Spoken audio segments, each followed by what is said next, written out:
மூணாறில் தெருநாய்கள் கட்டுப்பாடற்ற நிலையில் தேவிகுளம் மண்டல ஏஐஒய்எஃப்பின் தலைமையில் போராட்டம் நடத்தப்பட்டது. மூணார் கிராம பஞ்சாயத்து பகுதியில் தெருநாய்கள் கட்டுப்பாடின்றி உலாவி பொதுமக்களின் பாதுகாப்பிற்கு பெரும் அச்சுறுத்தலாக மாறி வருகின்றனர்.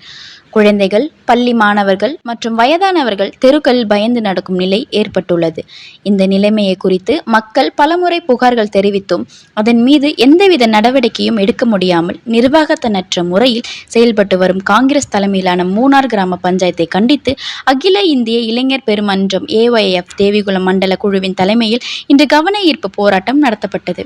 பொது சுகாதாரம், மக்கள் பாதுகாப்பு ஆகியவை ஒரு உள்ளாட்சி துறையின் அடிப்படை பொறுப்புகளாக இருக்க வேண்டும் என்றாலும் மூணார் பஞ்சாயத்து நிர்வாகம் அந்த பொறுப்புகளை நிறைவேற்ற தவறியுள்ளது.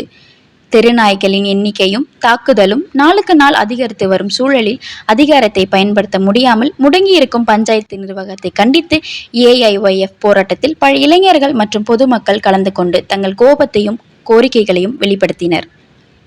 இந்த போராட்டத்தின் மூலம் அதிகாரிகள் விரைந்து நடவடிக்கை எடுத்து தெருநாய்களை கட்டுப்படுத்தும் திட்டமிடல் மற்றும் செயலாக்கம் மேற்கொள்ள வேண்டும் என்பதே ஏஐஒய்எஃப்பின் வலியுறுத்தல் ஆகும். இதுபோல் மக்கள் நலனுக்காக குரல் கொடுக்கும் அனைத்து இயக்கங்களும் மக்கள் ஆதரவை பெறுவதாகவும் இது போன்ற போராட்டங்கள் எதிர்காலத்திலும் தொடரும் எனவும் ஏஐஒய்எஃப் தெரிவித்துள்ளது. மூணார் KL68 நியூஸுக்காக உங்கள் அபிராமி.